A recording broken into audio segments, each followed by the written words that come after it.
നമസ്കാരം. ഞാൻ സുനന്ദ, പണ്ടത്തെ കാർത്തിക. ഞാനിന്ന് ഒരു വ്യക്തിയെയും ആ വ്യക്തിയുടെ ഒരു പുസ്തകത്തെ പറ്റി പറയുവാനുമാണ് ഞാനിന്ന് ഈ വീഡിയോ ചെയ്യുന്നത്.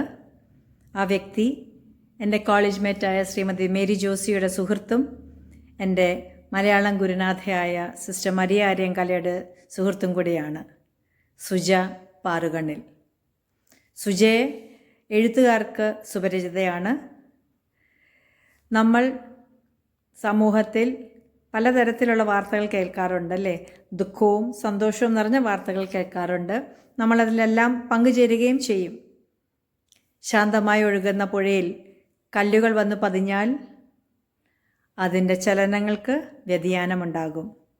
അതുപോലെ വളരെ സന്തോഷകരമായ ഒരു ജീവിതം നയിച്ചിരുന്ന ഒരാൾ പെട്ടെന്ന് ഒരു അഭിശപ്ത മുഹൂർത്തത്തിൽ അവരുടെ ജീവിതം അന്ധകാരത്തിലേക്ക് വീഴുന്ന ഒരു കാഴ്ച ഒന്ന് ആലോചിച്ചു നോക്കൂ.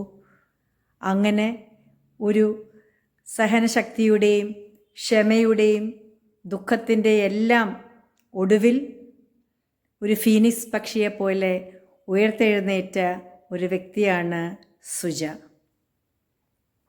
ഐ എം ഷുവർ സുജയ്ക്കത് ഒറ്റയ്ക്ക് ചെയ്യാൻ സാധിക്കും എന്ന് ഞാൻ വിശ്വസിക്കുന്നില്ല. സുജയുടെ കൂടെ സുജയുടെ ആത്മാർത്ഥ സുഹൃത്തുക്കൾ, കുടുംബം, ഇവരുടെ എല്ലാം ഇൻ്റർവെൻഷൻ തീർച്ചയായിട്ടും സുജയ്ക്ക് അതൊരു പ്രേരണ ആയിരിക്കണം. അവരുടെ മോട്ടിവേഷൻ, അവരുടെ കോൺഫിഡൻസ്, ഇതെല്ലാം സുജയുടെ ഉള്ളിലത്തെ ഇന്നർ സ്ട്രെങ്ത്തിനെ കൂടുതൽ സ്ട്രോങ്ങർ ആക്കാനും പിന്നെ ഈ യൂണിവേഴ്സിൻ്റെ കോസ്മിക് ഇഫക്റ്റ്, ദൈവത്തിൻ്റെ ഇൻ്റർവെൻഷൻ, ഇതിൻ്റെ എല്ലാം ഒരു അമാൽഗമേഷനാണ് സുജയ്ക്ക് ഈ ഒരു നിലയിൽ നിന്നും ഇത്രയും സുന്ദരമായ ഒരു ജീവിതം മുന്നോട്ട് നയിക്കാൻ പ്രേരണയായത്. ഈ സഹനത്തിൻ്റെ യാത്രയിൽ കൂടി സുജ തിരഞ്ഞെടുത്തത് എഴുത്താണ്. ആ എഴുത്ത് സുജയുടെ ഈ കഷ്ടപ്പാടും ഈ കയ്പ് നിറഞ്ഞ അനുഭവങ്ങൾ കൂടെ സുജ എഴുതുമ്പോഴും വായിക്കുന്നവർക്ക് അതൊരു പ്രത്യാശയുടെയും സ്നേഹത്തിൻ്റെയും ഒരു കരുതലും ഒരു തലോടലും കൂടെയാണ് സുജ നമുക്ക് നൽകുന്നത്. നമ്മൾ അറിയാതെ തന്നെ നമുക്കതാണ് സുജ നൽകുന്നത്. സുജ ഈ പുസ്തകത്തിന് മിഴി നനയാതെ എന്നൊരു ശീർഷകമാണ് നൽകിയിരിക്കുന്നത്. പക്ഷേ ഏതൊരു പുസ്തകപ്രേമിയും ഈ പുസ്തകം വായിക്കുമ്പോൾ അവരുടെ മിഴി നനയുക തന്നെ ചെയ്യും. അതുകൊണ്ടാണല്ലോ 2025 അഷിത സ്മാരക പുരസ്കാരം ഈ പുസ്തകത്തിന് ലഭിച്ചത്. ഞാൻ സുജയനെ കണ്ടിട്ടില്ല, പക്ഷേ സുജയായിട്ട് ഞാൻ ഫോണിൽ സംസാരിച്ചു. ആ ഒരു സംസാരത്തിൽ തന്നെ എനിക്ക് മനസ്സിലായി Suja is such A vibrant energetic lady.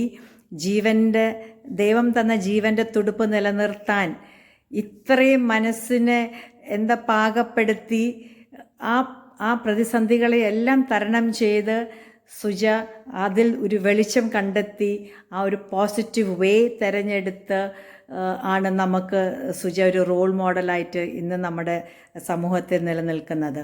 So this book I am sure it's going to be an eye-opener to many people who have gone through such situations. And അതുകൊണ്ട് I request everybody to buy this book, read this book. ഇത് ആമസോണിൽ available ആണ്. അതുകൊണ്ട് I sincerely hope ദൈവം സുജയ്ക്ക് കൂടുതൽ ദീർഘായുസ്സും സന്തോഷവും ആരോഗ്യവും നൽകട്ടെ. സുജയുടെ തൂലികയിൽ നിന്ന് ഒരുപാട് പുസ്തകങ്ങൾ ഇനിയും വരട്ടെ എന്ന് ഞാൻ ആശംസിക്കുന്നു Suja. And thank you Suja for making me a part of this journey. This is going to be ഒരു പോസിറ്റീവ് നോട്ടാണ് നമ്മൾ സമൂഹത്തിന് നൽകുന്നത്. ഏതൊരു മനുഷ്യനും ഇങ്ങനത്തെ ഒരു സിറ്റുവേഷനിൽ കൂടി പാസ് ചെയ്ത് പോയാൽ there are many ways to come out of this situation. അപ്പം അതെല്ലാം ഈ ബുക്കിൽ പ്രതിപാദിച്ചിട്ടുണ്ട്. ആൻഡ് ഐ സിൻസിയർലി ഹോപ്പ് ഇതെല്ലാവർക്കും അതൊരു ഐ ഓപ്പണർ ആകുമെന്നും ഞാൻ വിശ്വസിക്കുന്നു. So thank you Suja, thank you everyone. God bless you all. Take care. By.